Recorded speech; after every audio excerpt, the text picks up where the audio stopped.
Inga, ce prénom d'origine scandinave, évoque bien des choses pour le commun des Congolais. En effet, le capitaine britannique Tukey fut le premier explorateur à mentionner ce site dans son carnet de voyage. Il y a rencontré la population autochtone et en réponse à sa question « What is the name of this place ?», les indigènes d'Isangila, ne comprenant pas ses propos, ont répondu « Yinga », qui signifie « oui » dans la langue de la contrée. C'est ainsi qu'aujourd'hui ce site porte le nom d'Inga. Quelques années plus tard, le colonel belge Pierre Van Duren envisagea la construction de 7 barrages avec centrales hydroélectriques pour permettre la montée des navires de mer jusqu'au Stanley Pool et aussi pour permettre l'électrification de la contrée et du chemin de fer. Le colonel à cette époque sous-estima la hauteur des rapides d'Inga en limitant la hauteur des barrages à 40 mètres. La République démocratique du Congo a décidé de construire la plus grande centrale hydroélectrique du monde sur les rives du fleuve Congo d'une puissance installée de 40 000 MW, le Grand Inga. On a pensé à faire le Grand Inga, mais plusieurs tentatives ont échoué parce que aussi il y avait beaucoup d'opposition. Mais aujourd'hui, grâce au leadership du président de la République et du gouvernement qui dirige M. Matata, les partenaires traditionnels nous accompagnent. Ce projet entre dans le cadre du programme du gouvernement de doubler le taux de desserte qui est de 9% de desserte en électricité de la population congolaise et de passer à 18% au cours de ce mandat. Nous avons été accompagnés avec le financement de la Banque africaine de développement, 14,5 millions, c'était pour faire l'étude d'identification et l'étude d'opportunité de la meilleure façon d'exploiter le site d'Inga qui a, comme vous le savez, un potentiel de 44 000 MW.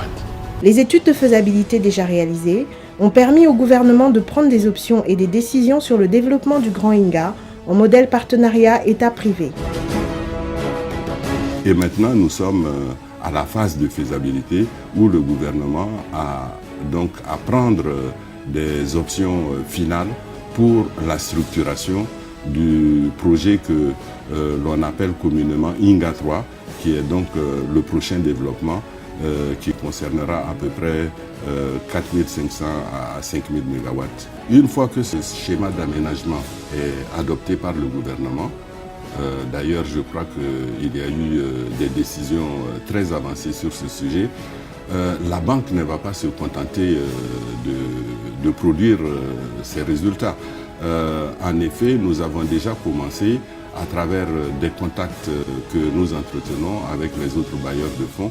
Je citerai principalement la Banque mondiale, l'AFD, la KfW. Nous sommes déjà en partenariat autour du gouvernement pour commencer à structurer les financements qui seront nécessaires à la réalisation de Inga 3. D'un coût estimé à 12 milliards de dollars, la première phase de la construction du projet Inga 3 basse chute, 4800 MW, devrait démarrer en octobre 2015. Partie prenante du projet, l'Afrique du Sud prévoit d'acheter une part conséquente de la production d'électricité du nouveau barrage. Le pays prendrait ainsi 2500 MW de la puissance de la future centrale Inga 3 basse chute, devenant de fait l'acheteur de référence. Le site de Grand Inga offre une combinaison d'éléments naturels exceptionnels. La zone d'affluence de la Bundi au fleuve Congo présente une chute de 100 mètres sur une quinzaine de kilomètres avec un débit de 40 000 m3 la seconde. Inga 3 se divise en 2 opérations. La première, qui démarra en 2015, est dite basse chute située en aval. Elle n'implique pas un barrage sur le fleuve, mais une prise d'eau sur son affluent. Ces conditions permettront de produire une électricité à un coût très attractif. Un canal d'amenée de 12 km sera alors construit pour aboutir sur un barrage en béton compacté au rouleau de 140 mètres de haut.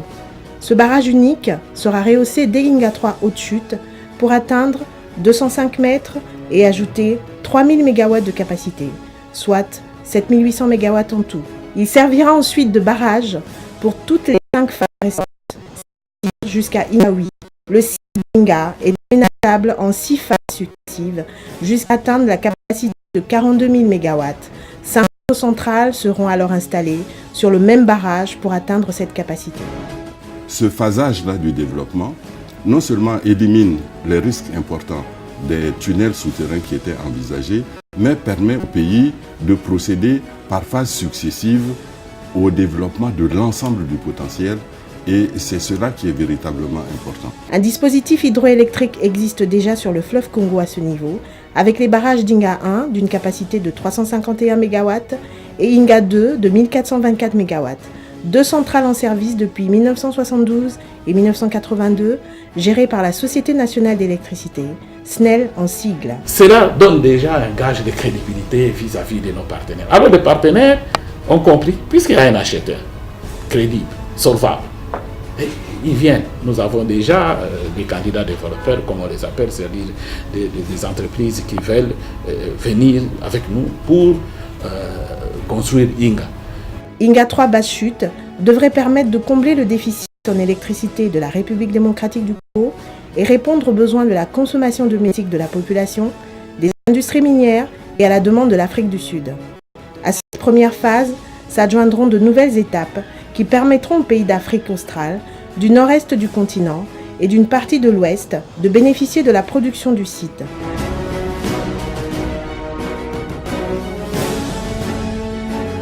À terme, le complexe du Grand Inga a pour objectif de fournir massivement à plus de la moitié du continent africain une énergie renouvelable et bon marché. Inga présente un caractère hautement intégrateur, à la fois à l'échelle régionale et au niveau international, a insisté M. le ministre Bruno Kapanji Kalala. L'étude d'impact environnemental et social a montré que cette phase n'a pas d'incidence sur les populations.